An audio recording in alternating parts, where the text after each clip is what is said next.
so that way I can email it and share it. So if you want to go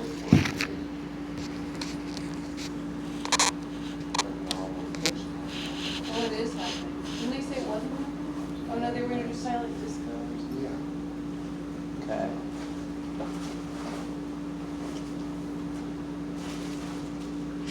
All right. So I guess it's going to be another semi-informal meeting. Yes, you made it. I was like, of course we're Hey. coming. Yeah, you're. Did you get my message? No.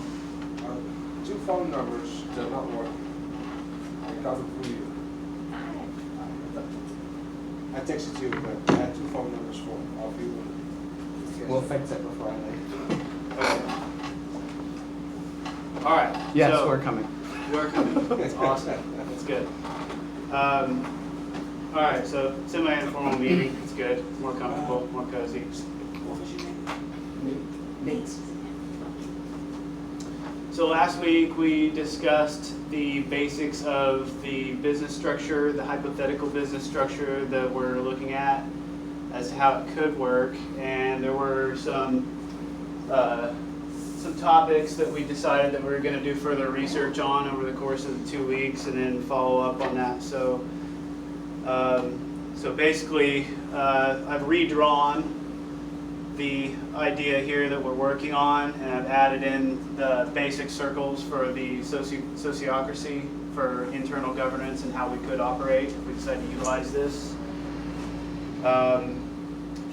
Last week, Josh was asking about B Corps and how they work, and at that point none of us had done any research and didn't really know anything about B Corps. So I've spent the last 2 weeks focused on B corporations and how they work, what they are, and how they could apply to our situation here. So, let's see. I guess first, before I get too far into it, I know Tyrus, you had something that you wanted to share. Yeah, maybe after this. Okay. I did some research from the last meeting. We were talking about possible structures for what we need to have a more structured meeting format, and also for any kind of resolving any kind of conflicts that arise. So Kosh and I did some research about those things, and I also had a meeting form that I've used in the past and have been trained in that I find really useful. So I wanted to share a few things that we found, and then we can, we can see what sounds good or not, and keep searching or try implementing some of those things if we need them down the road. Nice. Do you have anything at the moment? Not at the moment, but Okay. I will before. I think that maybe too on the meeting thing, I'm thinking that if you guys have a good structure, like maybe we should try to like implement it, like, and then just see how that works, and then we can adjust it however we need to, because it's kind of nice to have some sort of structure to the meeting rather than just like, not that this is a bad thing, but I mean as far as like going over like last week's, like whatever happened last week, and if there's any new business and everything, and then kind of having this, structured area for meetings and everything. So I'm in favor of that if you're Cool. if you guys have a good format for meetings. So Yeah, I'm also in favor. As far as the structure goes, I mean, obviously so far we're such a small group that everything's pretty casual, and I'm basically just doing my best to put the material together in a fashion that's understandable. So I'm gonna put across the turn this chair, but my back is killing me. where did Jim go? Jim He's keeps coming back. coming and going. He's gone. I don't want to move forward until Jim's here.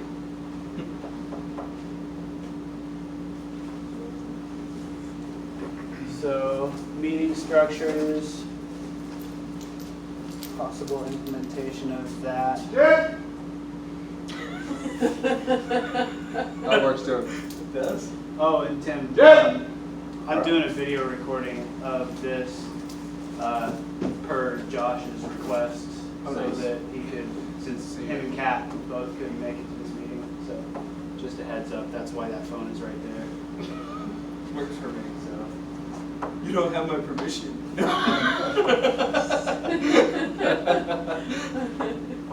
not complying. Don't record my voice. Okay.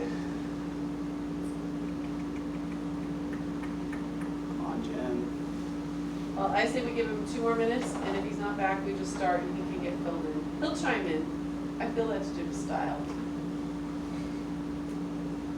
Well, Alright, so. Oh, did anybody have an opportunity yet to check out that survey? Oh, did you put one up there? Yeah, it's on Already? the Bitrix website. I did That- not see it yet. Yeah, that got posted, I think, last week. My invite no. to that was not like You weren't able to directly- get on there? No, but I talked to Josh, so it should Okay. be taken care of. So Oh. I didn't know that. I'm not taken care of yet, so. Yeah, so Okay. I think I'll some people message can't Josh. get. Oh, on and that's there. another thing, and I was gonna put that out there for everyone who has not gotten the Bitrix set up. I don't know as much about it as Josh, but I'm willing to sit down and get at the computer and see if we can get that set up. So far, it looks like it's a pretty good communication platform. There's not a lot of content on it yet because we obviously just got it started. But it sends notifications directly to your phone as soon as something gets posted. So it's really easy to navigate. You can set up the app on your phone so that you can easily log in and log out. It's We'll stay really, it seems like it's really efficient. Cool. But anyway, the survey, that got posted up there recently, and basically that's just like what we were talking about last week. It's like a multiple choice style questionnaire, basically geared towards being able to profile people as to what they're looking for, to see how good of a fit we are and newcomers coming into the group to what we're putting together. Wait, how do we find the survey on there? On the Bitrix? Yeah. It's, do you have yours set up yet? Uh-huh. Okay. I was on there kind of messing around. How- And how- I saw she said something about a survey, but I didn't see where it was, like, There's find a document. there's a link. If you look at there's the main front page, which Uh-huh. has the timeline on it.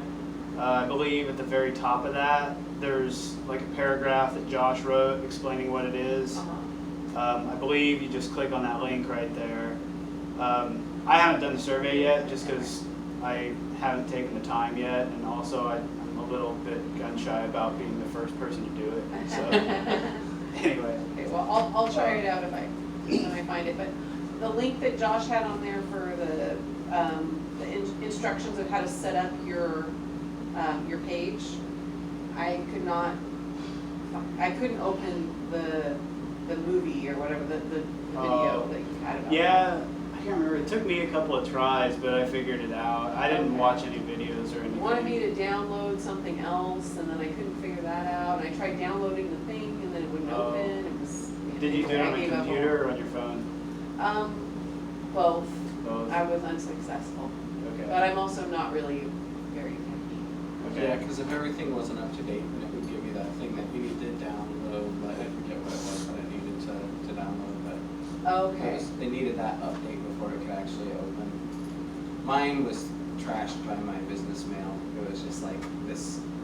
Somebody's Oh. trying to send you something. So I didn't know that it came, and then Josh asked me about it, and I was like, no, I didn't get You it. never even saw it? Mm-mm. Okay. Okay. Well, anyway, if you want to, I'm willing to take some time to sit down and try to figure it out tonight. If you got the time after the meeting. Jim, So. Jim, Where's Jim? Jim! You just walk by. Really fast. He's, okay, well, Alright, well, Let's do continue. it, guys. we're gonna proceed. So I am gonna start by picking up where we left off last week and talking about the business structures and questions about the B corporations and what that is. Does anybody here have any idea to start out with as to what a B corporation is? Just what we talked about. Okay.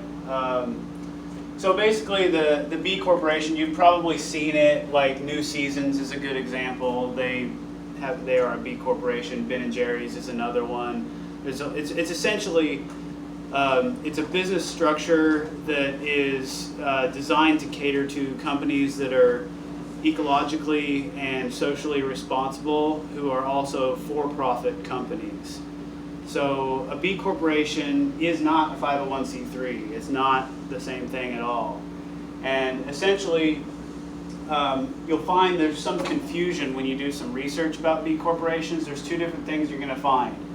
So first off, you're going to find the B corporation certification, which is a certification that you can obtain from a third-party entity called B Labs. B Labs themselves, they are a 501c3.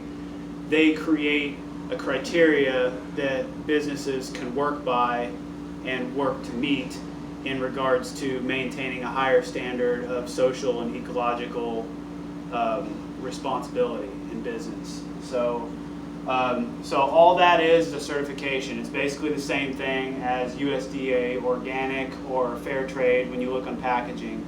Its primary purpose is to be helpful in guiding consciously minded consumers in buying their products. So like if you're in the store and you see something and you see, oh, well, this came from a B corporation, conscious-minded consumer would think, oh, well, that's good. I'm going to choose this over the other product because they're socially responsible.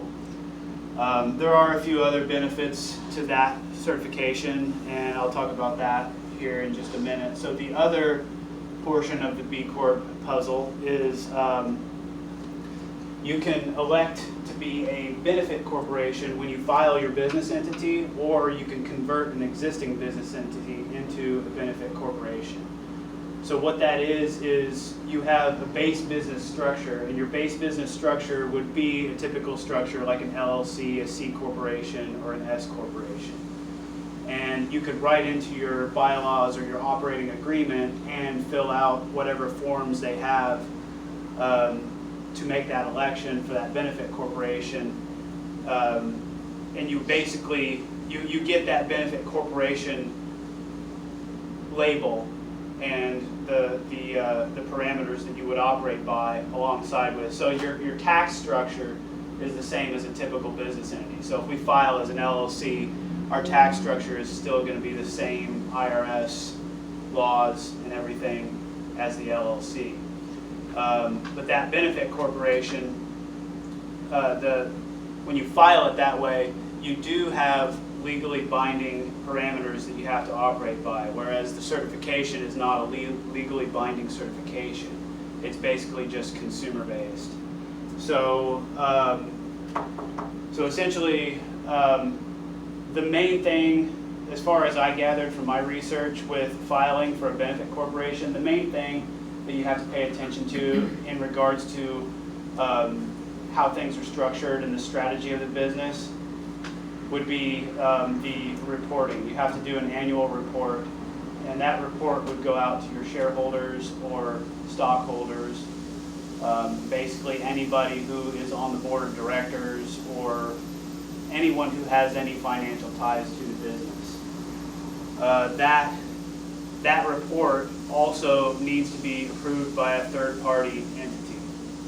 And that third-party entity could be the B Labs, so the same company that you would go through to get your B Corp certification. And that is a service that they provide. So that's the other piece of the puzzle that I was talking about earlier.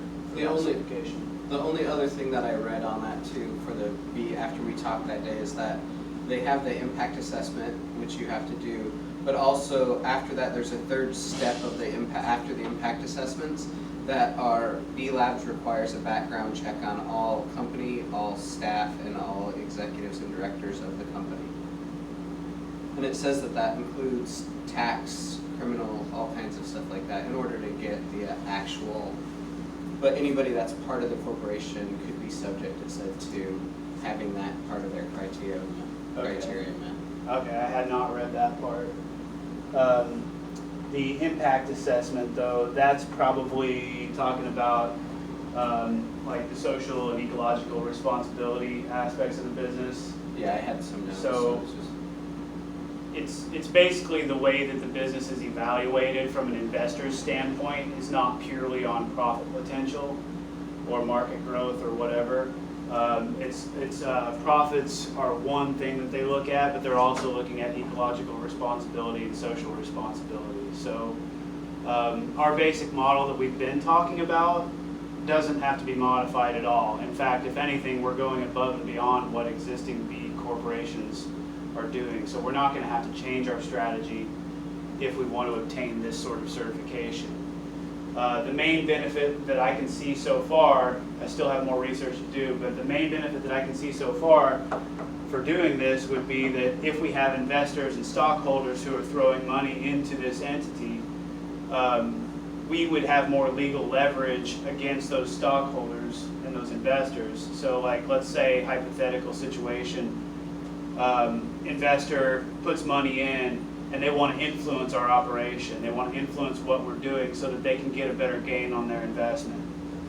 We would have more legal leverage with our filings, not with the certification, but with our filings, in order to put our foot down so that they wouldn't be able to legally push us in directions that we didn't want to go, because we would be utilizing our ecological and social responsibility sectors of our business and saying, well, no, you can't do this because while yes, if we do this, it could create a higher profit margin, but our sole purpose is not to create a higher profit margin. Our sole purpose is to create a sustainable model of how communities can live and thrive. So, you know, profits are kind of, they're not the central focus anymore. So there is a legitimate benefit to doing this. And I think it's definitely something that we should keep in mind and we should look at. We do have more learning to do. We do have to figure, I mean, that's only 2 weeks worth of research for me, which isn't very much because it's like an hour to 2 hours a day. So I'm kind of a slow learner, so I gotta read more. So, did you have anything else on B Corps? Yeah, the other note just was that they do that impact assessment. It's like a randomly generated 200 different questions that they have. You have to score 80 to 200, I believe it was. So I'm still on that page. Yeah, you have to score 80 out of 200 on that to be able to get it. And then their recert is every 2 years. It says to maintain your B Corp Federation certification. So yeah, that's a different thing from the annual reporting, though. Okay. So there's two different If things. you want it, yeah, if you want to keep that part. Then. Okay, I was, is that through the B Labs? Yeah, this is B Labs Okay. stuff on what it is that they require for you to do as far as, because it says that after they do this review assessment, then they might ask you for supporting documentation, anything that's needed after that. Then you do disclosure questionnaires on what you're doing, and then background checks. And then if all of that passes, they'll do a site review and then certification. Okay. I was not aware of that part. But it makes sense. I mean, it sort of fits into the whole puzzle. They have to have their accountability in order for them to be credible for what they're doing. Right.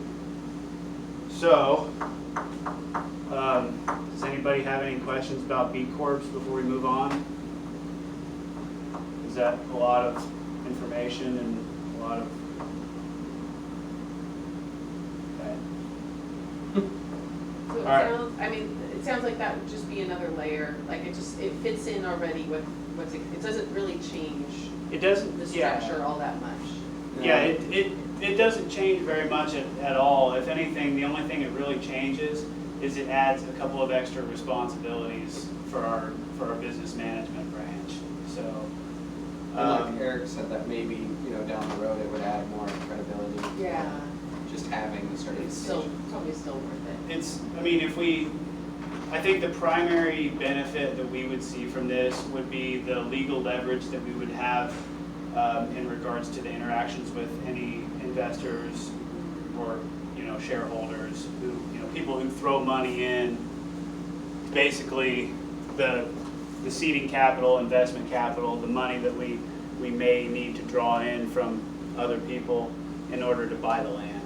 So, but that's not, going this route isn't necessarily the only way to go about it. Like, here's another aspect of it. So these investors that are throwing in, I know we mentioned last week that we would need a 50% down payment to buy land through the LLC.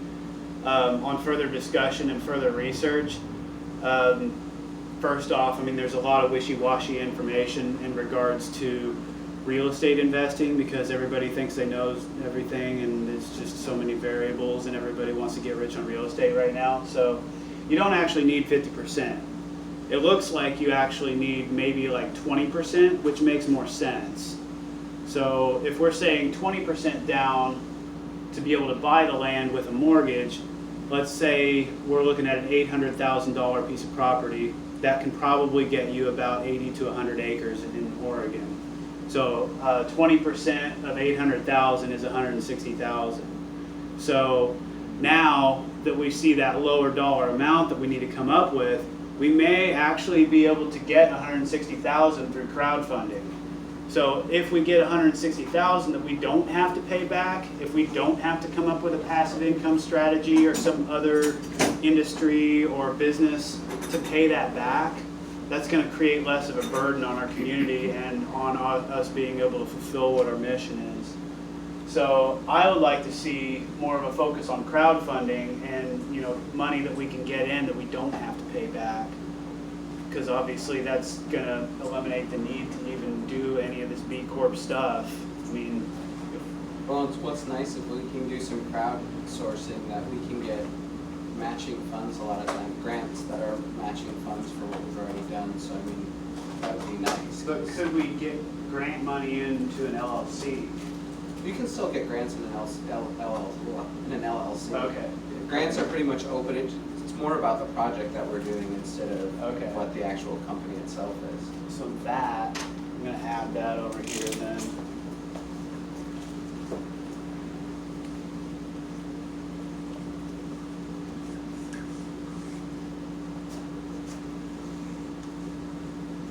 I didn't think about that part of it. That seems like a, Yeah, because if A you can valid find way. matching fund sources, that would be nice. yeah. So if we can stay focused on, like, so this creates a new dynamic now, right? So Can if I we add can, one more thing there? yeah. So we had talked about investors, but we also may just have donors, just people who need to write some money off of their taxes and Yeah. want to give us money. Like, it might be through a formal grant, but it might just be through individuals too. Well, in order to be tax deductible, they would have to donate into the 501c3. Yeah.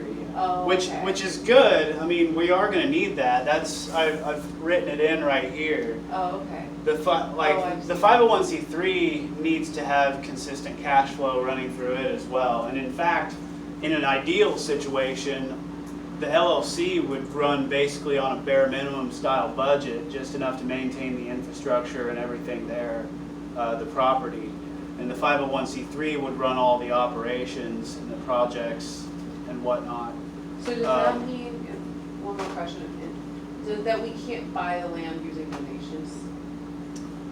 Well, Since the LLC will own the land? donations through crowdfunding. Okay. Yeah, just not donations that are directly to the 501c3. You could, or the 501c3 could buy the land, but it couldn't be, the LLC couldn't have anything to do Right. with Could it. then own, so we can't get private donors?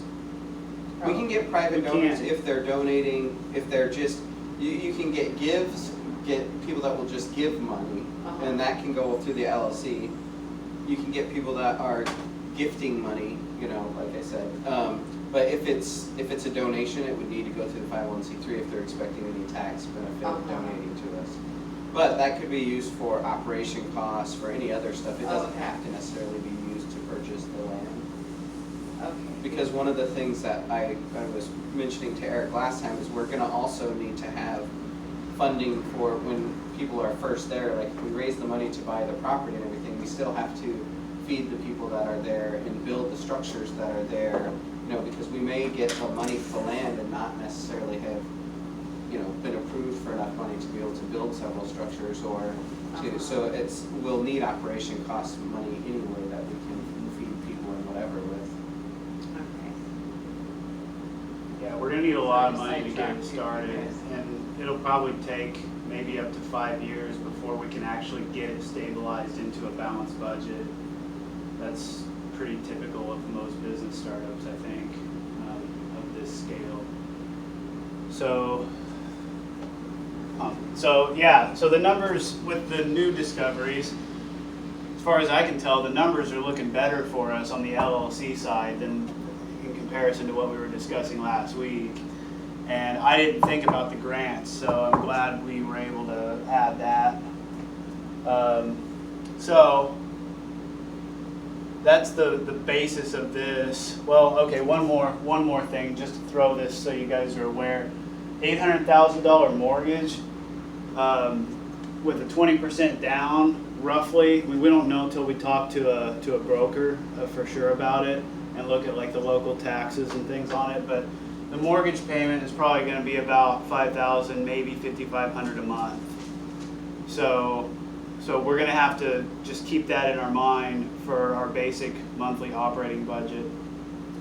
Another number that is very loosely, just thrown into the mix right now. I had a discussion several years ago with a lady who has worked on multiple different communities, and she said in general you can think of it as costing the organization about $700 a month per member, just to maintain what living expenses that people are going to need aside from the food that we could produce on site.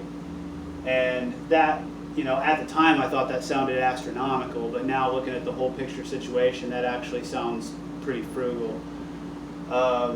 So if we have 30 members, that's like 20 grand a month to meet members' needs. So right now we're looking at a baseline of maybe like 25, let's call it 30 grand a month just to be safe, and that's a low buffer zone. So we're going to need to be prepared to kick out $30,000 a month just to keep the organization running, which, if you think about it, is pretty cheap compared to how much it costs each one of us individually to live in the regular capitalist society. It's still a lot more affordable than that.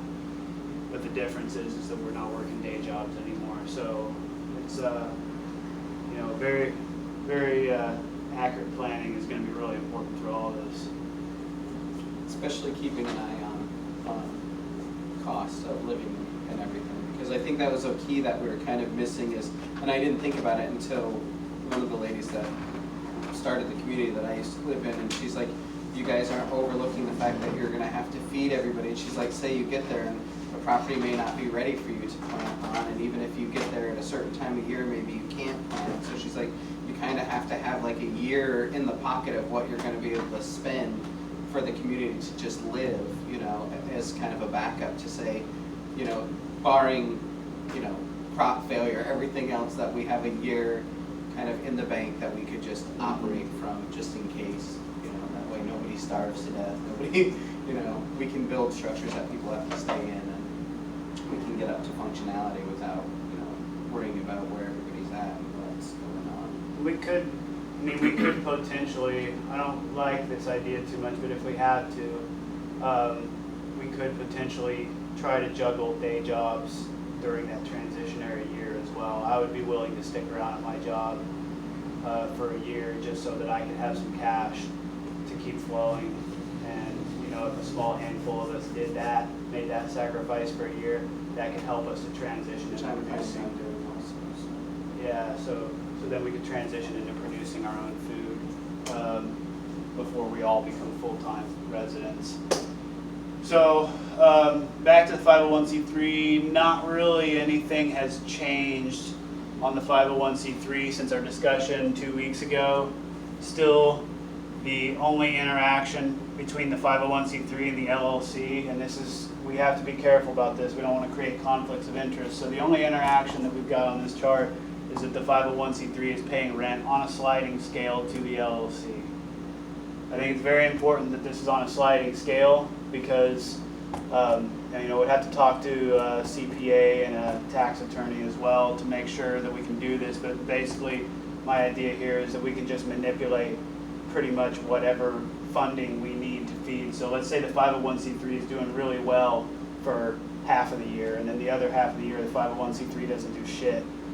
Well, when it's doing really well, let's dump more money, build the reserves up in the LLC, and then when it's not doing really well, let's cut this rent down to like $5 a month.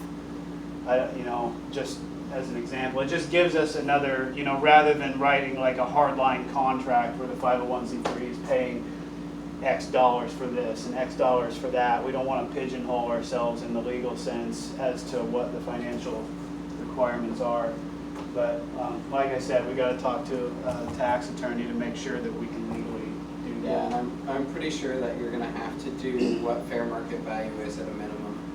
Because when we did the transitional housing for the homeless shelter, we had to do fair market value. Our goal was to do it really cheap because we were having homeless people move in, we were keeping a part of their income, and then they were moving out at the end of the year, taking that block of money to be able to purchase the home.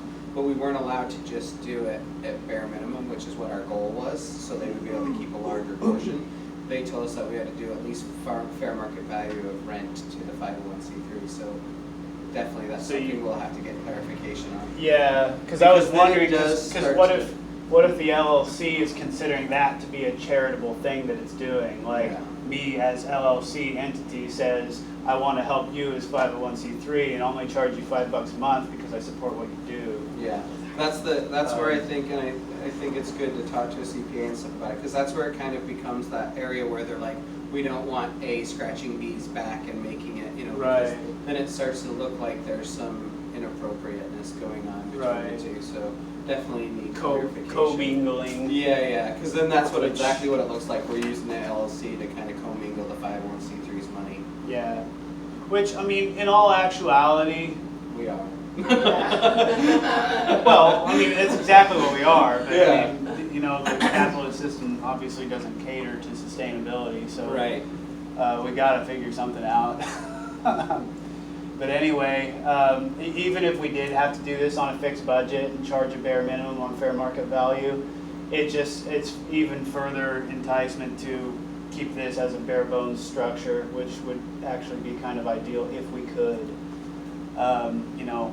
$5,500 a month goes into the bank, and then we may have to have some sort of an umbrella insurance policy, which would probably be a couple grand a year or something. So, just creating a balanced budget to where we just have the bare minimum coming in here to cover all the expenses. What's good about it though is you can do certain things, like if we have people that are in the group that can like keep the property up and stuff like that, or mowing or doing other stuff like that that the 501c3 can pay an honorarium for, then you can do that. It has to make up a small percentage of the budget, but you could do that and that would still be funding going back to the LLC. So the 501c3 would be paying for. Just property upkeep or building stuff that needs to be done on the building, even though the property belongs to the LLC technically. Oh, Still, so it's you kind of can do- like, I wonder if you could do something like a triple net lease, I'm not sure. where you basically, as the property management company, you're leasing to the 501c3, but the 501c3 would be having commercial business purposes or whatever.